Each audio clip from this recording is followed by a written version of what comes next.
So Vitruvia really represents the future of healing. We look at the body in a different way. So we start with better insights. We built a tool called Scar Map, which looks at your soft tissue health and pliability. And we're live. We're here with the man, Christian Seale, Miami, doing the damn thing, living on Sunset Harbor, clearly living the dream. Welcome to the show, man. How you doing? Amazing. Just had an incredible sunset. I would have loved to share it, but just went down a few more minutes ago. I love it. I was just saying right before we recorded that I love rollerblading down that area. And just rollerblading in general, I think is one of the greatest hobbies that more people need to do. It's just so much more fun. I don't know why, but I can't just go and run like 3 miles. People that are runners and choose to run for happiness, I just envy them because I don't know how their brain works. But you put skates on me and I can, rollerblade for 15, 20 miles and be stoked doing it. So I don't know if you've ever shared that sentiment.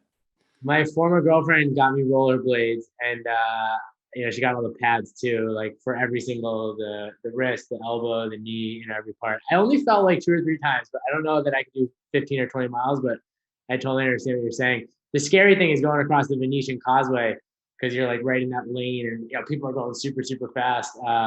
But I see some incredible rollerbladers, so I hope to get to your level at some point. Venetian Causeway calls for a moped for sure. Yeah, I do this city bike as my kind of like thing of choice, which is you can dock it anywhere, and it's just a nice way to get around. I love it. Well, I'm really excited to talk with you. I did a bunch of research in your background, and I love that you used to do the startup boot camp. I want to talk about it. And I'm just genuinely fascinated by people that have gone into the investing realm and sort of what led to those paths. And, now ultimately you're building this awesome new company that we're going to jump into, specifically, in helping people move better, feel better. We're always trying to figure out what the best tools are out there to help. So we're going to figure that out as well. But I'm curious, I mean, back in your days at Goldman, right? You were at Goldman Sachs like a long, long time ago, right? You moved pretty early from Goldman into investing. What was the premise to that? When I was a sophomore college, I was enamored with finance, and really kind of wanted to get a job at Goldman Sachs, and so remembered read the Wall Street Journal every morning and lock myself in a room pretty much and like do the same interview questions over and over and over again. So there was like no way I was not getting this internship, and I ended up getting it. And it was 07, 08, so financial crisis and an interesting time to be in the market. And then didn't love it, to be completely honest, but it's kind of lazy as thinking about what I was going to do my junior summer, and ended up going back. And there was one thing that really stuck with me on the positive side. I did very, very well in school and what have you, but they said at Goldman Sachs you have to be A plus every single day. It's not like college where you can choose not to go to class and probably still get an A. And that kind of really carried throughout my career. So that was a really positive thing. One thing that wasn't, which part of the reason why I decided not to go back, was I just felt the idea of financial engineering for the sake of financial engineering wasn't necessarily the change I wanted to make in the world. And so while you could make a lot of money, and everyone's super intellectual, and people are really passionate about what they're doing, it just wasn't really the change I wanted to make in the world. So decided to go to the country of Colombia and do a Fulbright scholarship, and cut my teeth in entrepreneurship down there, and then got into investing thereafter. Where in Colombia? Barranquilla. So if you're familiar with Shakira or Carlos Vives, a lot of like the best Latin music comes from that region, which is really, really fun. That's amazing. I did 6 months in Medellin like 3 years ago, and it captures a part of you. I love the idea of going to another country and just being the odd person out, being the minority. I think everyone needs to have that experience at some point in their life, and not just during school. Like study abroad is definitely a method of doing that, and it's kind of the most convenient. But I feel as an adult, as just like a fully functioning self, on your own adult, everyone should just try it and get out there and go somewhere where they don't speak the language and figure it out. It's just a very humbling and sort of beautiful experience. Did you find that as well? I grew up in Worcester, Massachusetts. My mom's family is actually from El Salvador, so I didn't grow up speaking Spanish, but I started to learn at 13 because I wanted to connect with her family. But grew up very American, and then went to Brown undergrad in Providence. I'd been abroad before for vacation and what have you, but never really spent a lot of time. And I could not agree with you more. I think every single person in the world should put themselves in another country or, another demographic or what have you. I don't share this a lot, but I guess because we're talking about, kind of being the minority. At Brown, I lived in something called Harambe, which was an African American house. So, I was the only person that wasn't African American there, and I lived there for 2 years. And it's a very, I think, incredible experience to, not look like all the people around you, and so it gives you a real perspective. And in Colombia, gratefully, I do speak Spanish. I was able to blend in a little bit more, but I'm obviously not from there. But I learned so much. I mean, some of the most beautiful, warm people with a zest for life, those that maybe don't have a lot will give you the shirt off their back. And, I'm so grateful for the opportunity and the experience to have been there. I love it. I remember I had a very big beard at the time. It's probably too big. Like when I look back, it wasn't stylish. It was just kind of like grizzly. This girl called me Jesus Blanco, white Jesus. And since then, it has just stuck with me. Little show note. There it is. Anyways, as you're transitioning and you're starting to do startup boot camp, and in startup boot camp, were you acting as bringing startups into the program as like a program director? Yeah, so maybe I'll just give you a little bit of the history in terms of how I was able to, get into it. So I made a big transition from what I was doing in Latin America, which was we built a certification for the oil, gas, and mining industries.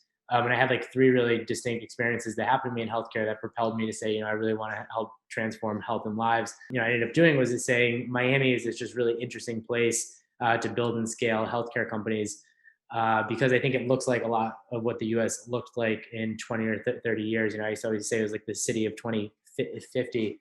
And so I had had the opportunity to meet Alex Farset, who started Startup Bootcamp a while ago in Copenhagen. And I just really liked the way that he kind of thought about the world, enabling other people's and their dreams. So we spent probably 2 years together. I spent some time in Berlin helping him launch a few programs there, and then got the idea. Startup Bootcamp had no presence in the U.S., had no presence in healthcare, and I was able to kind of blend my passion for helping early stage companies using what they had built in Europe and bringing it here to the U.S., and then raised a fund alongside of that to invest in 28 companies, and we've sold 7 now. That's a pretty amazing percentage. 7 out of 20. Was it 7 out of 28 or just throughout the whole program? We have 2 more liquidity events coming. I guess, when I do something, I like to do it well. And so, my hope is that I'm able to, have the best vintage in the year that I started the fund, and, we'll see what happens. I think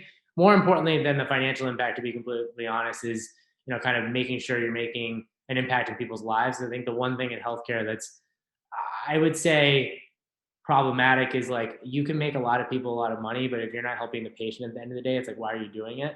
And so part of the reason I'm so excited about Vitruvia is it's not optimizing a sick care system. We're actually like helping people and transforming their lives. And so part of the reason I'm spending so much time with it is, somebody walks in, they can't move their shoulder. Now they can. Like that feels very gratifying, as opposed to maybe making money off of a new way to use artificial intelligence to better risk code. Sure, great business and needs to be done, but maybe not exactly how I want to spend my time in life. So you mentioned the healthcare system and how crazy it is, and it's no stranger to the world of everything that is healthcare is broken. Talk to me about Vitruvia. What exactly are you guys doing? I know you've worked with amazing athletes, David Ortiz, Tony Robbins, and other big names, and you're helping people. Can you give us the breakdown of what exactly it does? So Vitruvia really represents the future of healing. We look at the body in a different way. So we start with better insights. We built a tool called Scar Map, which looks at your soft tissue health and pliability. Some people may be familiar with Tom Brady and his old TB12 program, and they talk about pliability, the pliability of the soft tissue. And so the first thing we do is say, what is the health of your soft tissue? And a lot of people come to find us because their quality of life has gone down, whether that's they had surgery and they're not able to do what they wanted to do before. They're looking to avoid a surgery. They live in chronic pain. Maybe just bad posture or poor biomechanics means that they can't do certain things that they used to be able to do. So we take that first step and look at, is their soft tissue somehow damaged or scarred, or are there nerves that are entrapped? If the answer is yes, we've developed a really safe, natural, elegant way to remodel the soft tissue. And so we have anesthesiologists. My partner that invented the technique, Dr. Gotham, is an anesthesiologist. And we go in and we remodel the tissue 3 to 5 centimeters below the skin, above the muscle. I always talk about it as scar tissue is like a picket fence, basically doesn't move. What we do is we go in and we break it up and take it back to how it should be, which is like a layer cake, extremely organized, if that makes sense. Right. I mean, I had a pretty big surgery in my leg where they took out a peripheral sheath nerve tumor that is non-cancerous, but it was growing on and around my sciatic nerve. So it was a pretty invasive surgery. I needed a neurosurgeon to do it. And then after I got the surgery done, it was about a 6-month heal time, but I still have scar tissue in that area from like now over the past year. Sometimes it gets inflamed and I relive those symptoms. Would I be somebody that would be a great patient to be able to do this type of procedure on, to be able to like rework that scar tissue? Could you tell me more about that? I always say the universe makes no mistakes, and I've done a fair share of podcasts, and I've never had somebody, ask the question that you asked. Which the answer is yes, 1,000%. You'd be a perfect candidate. So you very much understand it. It's what ends up happening is when you do surgery, you open up the body, and the surgeon, does probably an incredible job. But what ends up happening is the way the body heals, it lays down scar tissue, and you can go to PT and you can get myofascial massages, and you can do a lot of stuff to hopefully ameliorate that. But a lot of times there's still scar tissue that remains that you need a procedure like ours to go in and fix it. Got it. And then when you're talking about reshaping the scar tissue, is that a surgical procedure? Like you're going under a knife to do that, or? No, I think that's the beauty behind what we've invented here is it's not surgery. There's really no downtime. We have NFL players that will fly in on a Saturday. They're playing on Sunday. We actually encourage people to go do physical activity. Don't go squat 395 pounds, but do the thing that maybe you weren't able to do before, because that's a good indication to us if we've gotten everything that we need to. If you're able to leave here, jump off the table, have more range of motion, have decreased pain. We use lidocaine to numb up the area, and then it's a very simple intervention, a few centimeters below the skin. Is it considered alternative medicine, and or how does it work with insurance? So currently it's all cash pay, so it's an elective procedure. We're in the process of reporting out on a variety of IRB, which means institutional review board studies, where we will go ahead and then talk to the insurance carriers about getting this to the point where it could be reimbursed. That's a process, takes a little while. They typically say clinical medicine is 7 to 10 years behind where innovative medicine is. And so, we're in the process of getting people to understand, why this is a good option for them. Why? I mean, looking at the actual procedure itself, you invest in companies, you've had a lot of successful exits, you've seen so many different ideas get pitched, but clearly this is the one that drew you to be like, hey, I want to run with this and go. What component of the procedure kind of necessarily blows your mind, right? Or gives you that wow perspective that allowed you to say, you know what, like this is it. This is the thing I'm going to put all my time into. So one, I've been a patient, it was probably one of Dr. Gotham's first patients. I'd sprained both my wrists jumping off a trampoline, and went to the best guy here. They put you in braces, they immobilize you. I'm doing like push-ups on my knuckles for months, wasn't getting any better. 3 days later, I'm able to have full mobility. And so you become a believer. We always say healing is believing. I've had so many other treatments. I mean, I blew my ankle out. I've done that like 12 times in my life. That's typically 4 to 6 weeks, maybe 8 weeks of being off your feet. He treats me. 3 days later, I'm walking. Like, I mean, it's when you feel it, like you're just like, I need to bring this to the rest of the world. He's helped my mom. He's helped my dad. I mean, all my friends. It's like, I think you become so passionate about it because it's something that's really improved your quality of life. To answer your question specifically, I think it's thinking about the body in a different way. Like our theory is the body has this incredible innate healing ability and knows way better than you and I or any type of doctor. And it's just more about putting it in the right place to succeed, to heal itself. And so I think that kind of underlying tenet is what really, really excites me. What are your thoughts on just the chiropractic field in general? Because there seems to be a lot of parallels between what you're saying and a lot of chiropractic stuff. Specifically, I go to a chiropractor. I drive down to Fort Lauderdale. Josh, he's amazing. And I've seen a lot of different chiropractors because I had bulging discs and I went through this whole process. But they do this thing called NUCA. And NUCA is this, have you ever heard of that? I haven't, no. So it was interesting is that they basically take x-rays of your neck. And a lot of times you go into chiropractors and they crack, crack, crack, crack, and you're just like, nice, like that probably did something and you feel good about it. But they take a different approach and I believe in it a lot more. And it looks at like the spinal alignment in your neck specifically. And rather than cracking it, they look at your atlas and they basically realign your atlas, just basically pushing your hand in, and it can have like tremendous effects on the body. Like there was a patient that they had that was having chronic seizures for, his entire life. He was like 27, 28 years old, chronic seizures, nothing would work whatsoever. And they came in, looked at the neck, aligned it just slightly, like a simple thing in your neck, and kind of like the idea of like a water hose being kinked. His seizures, like he didn't have a seizure for like 25 days after that. I have to go back and look at the interview with Josh when he was telling me. But it's crazy that, like you said, if you allow the body to do what it does, it can heal itself. But you need to be able to put itself into position. And it sounds like you guys are tapping into that.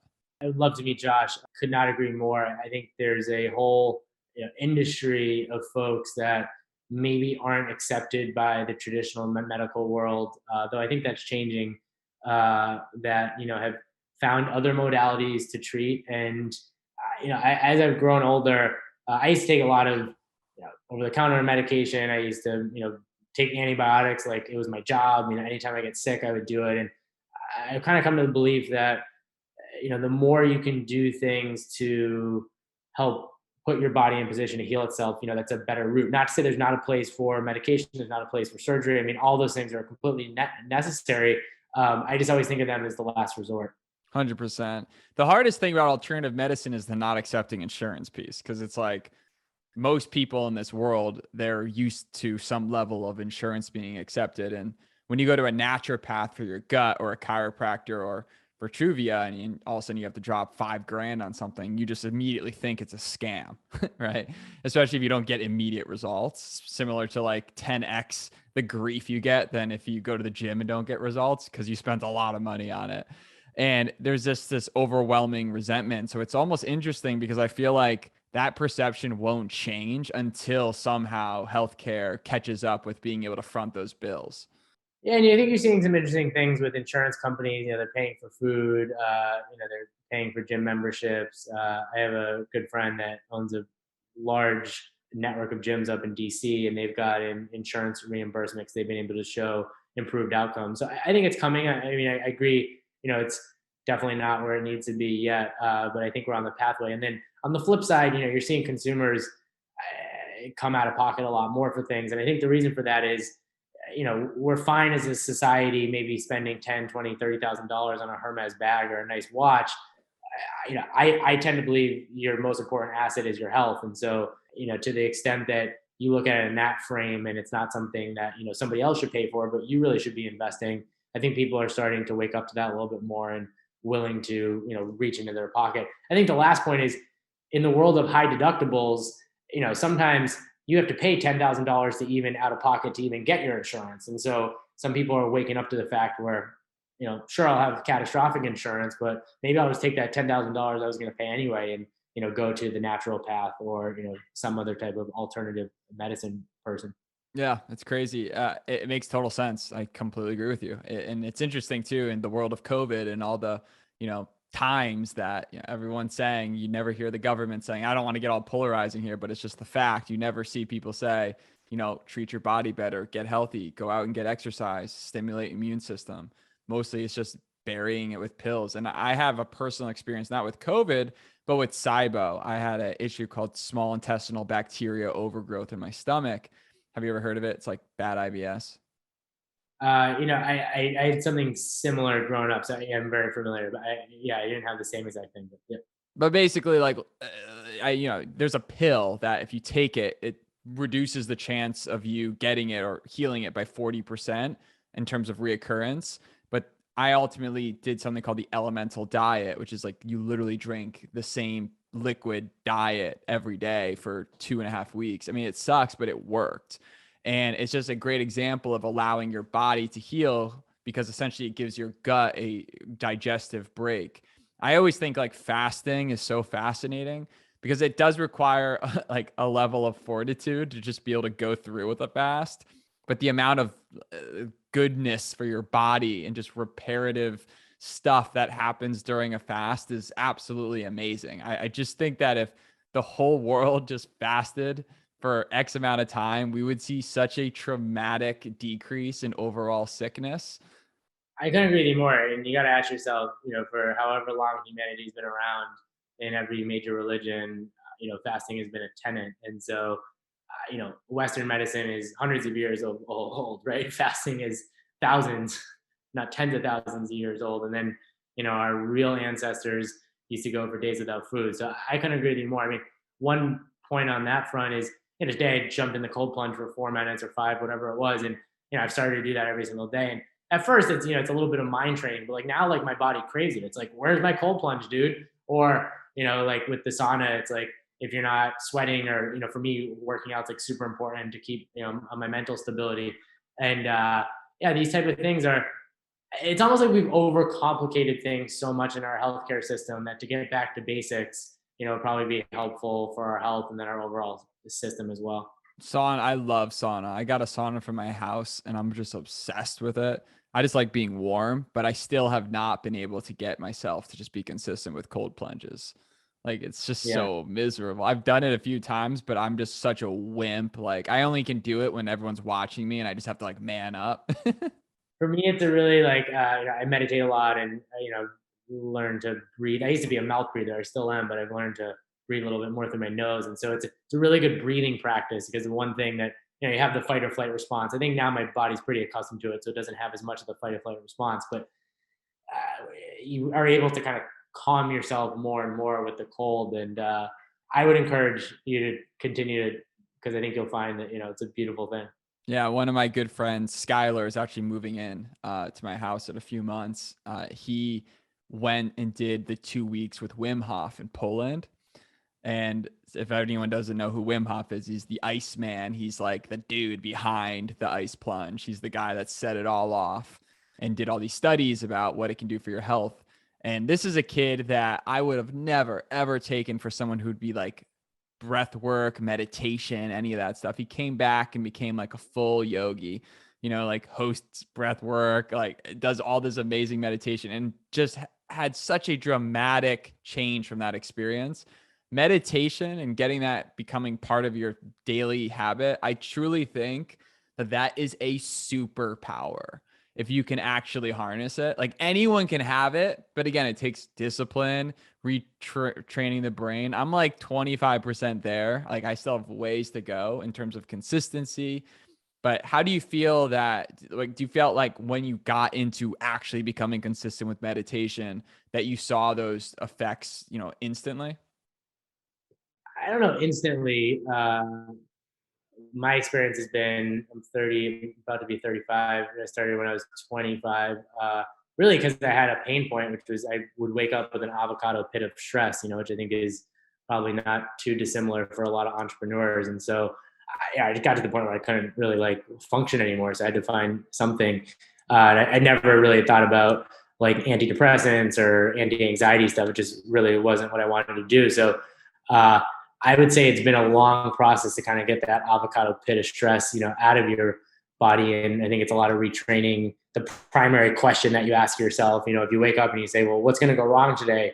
Or you wake up and you say, what problem is going to come up? Well, you're probably going to get a problem and something's going to go wrong. Whereas if you ask yourself, what's going to go right today? So that's been a big part of it too. But now when I do have those experiences of like fight or flight response or, get super stressed out or something happens, I think the process of quieting your mind, you can instantaneously kind of change your state, if you will.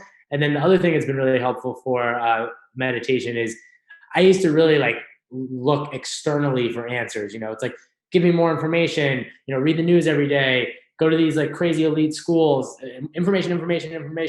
I think information is great. I think when you quiet your mind, whatever your belief system is, answers come up that you might not have otherwise.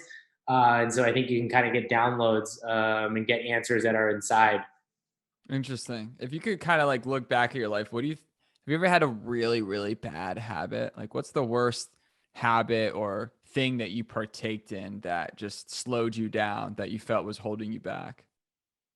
So for a long time, I'm pretty good about not looking at my phone in the morning. That's been a pretty deliberate practice that I've had. So like, for probably an hour or two, I have a very like routine way of, I would say like rebooting my system. So that was good. What was bad was there was a time, probably a year and a half, 2 or 3 years, where even after doing that, and I'm kind of the one attacking the day as opposed to being reactive, in my mind, I was so fearful to look at my phone, to open up my text messages, to look at my emails. So I was so afraid of what I was going to find.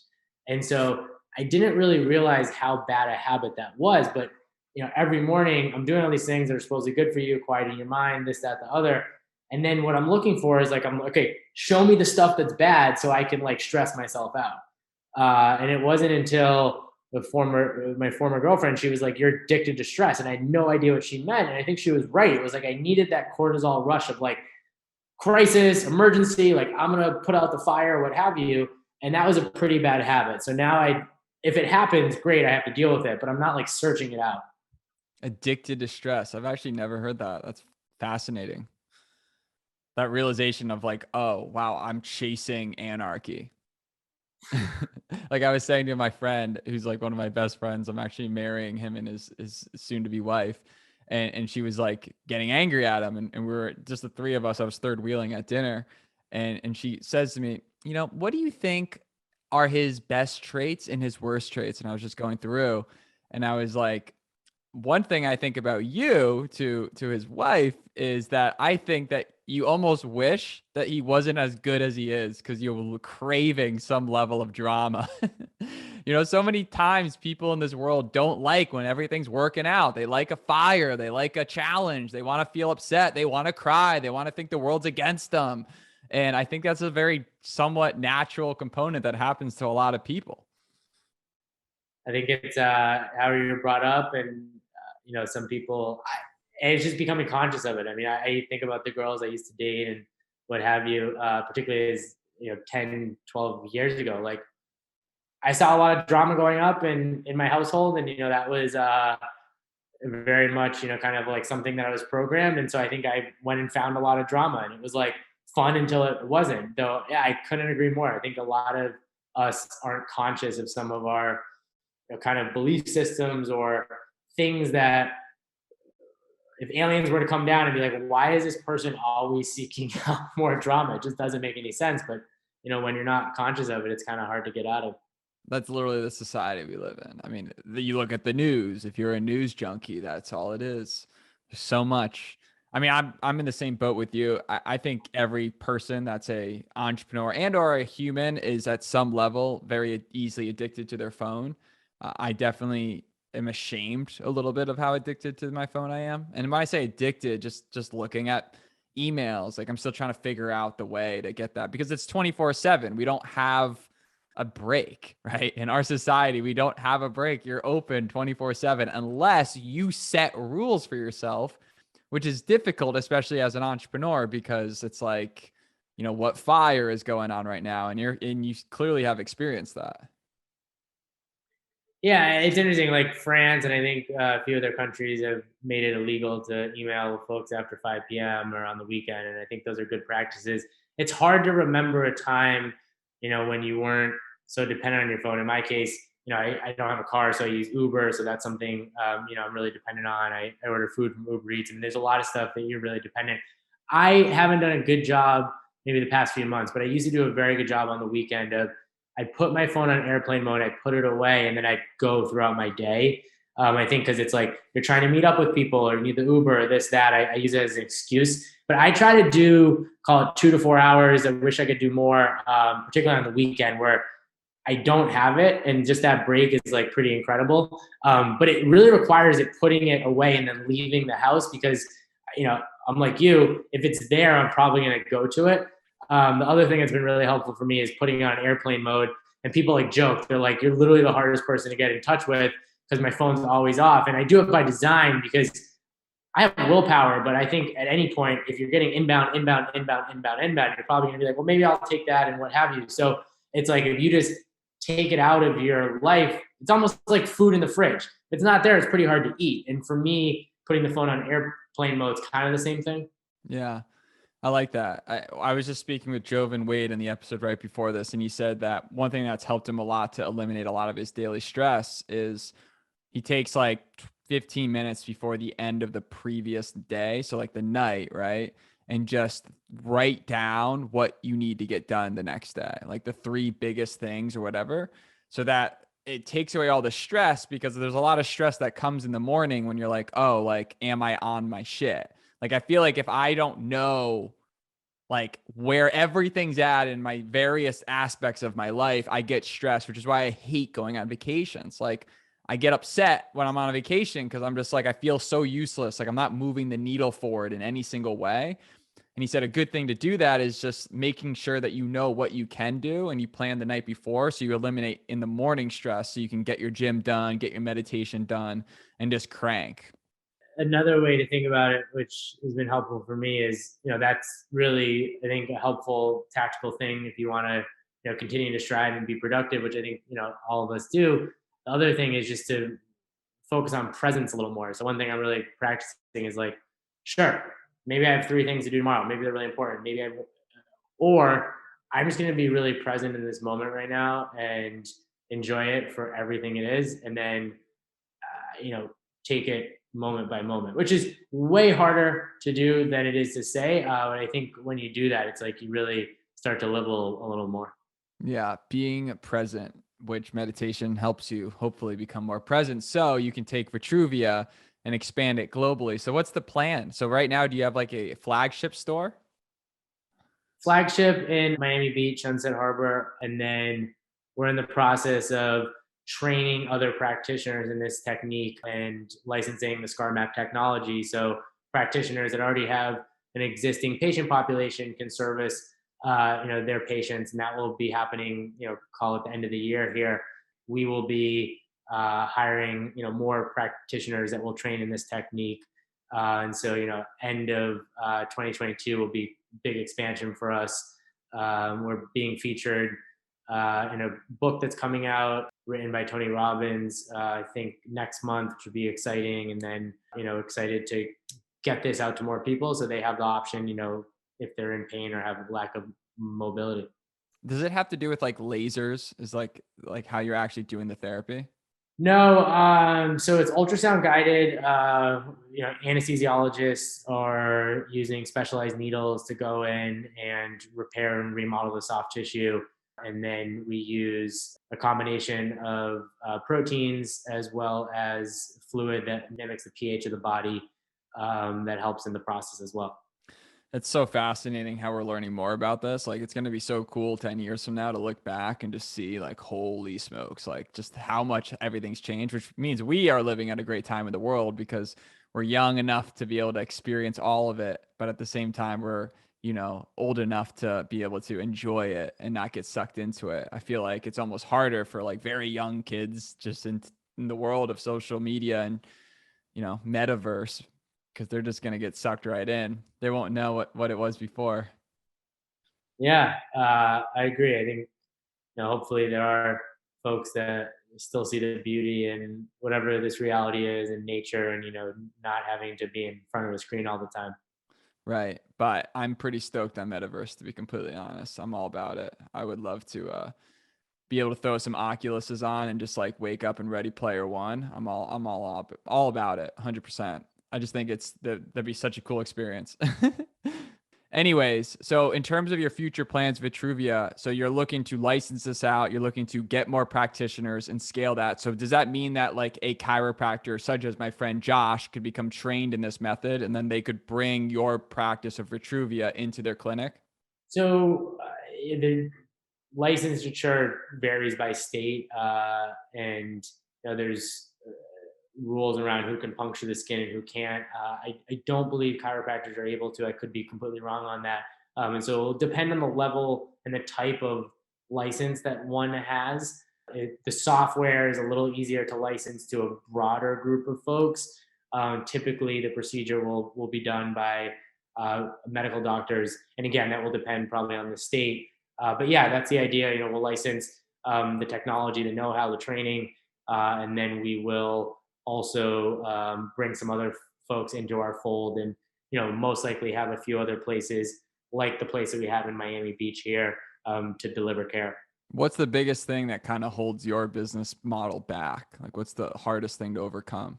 Probably two things. One is lack of awareness and lack of customer education. This is relatively new.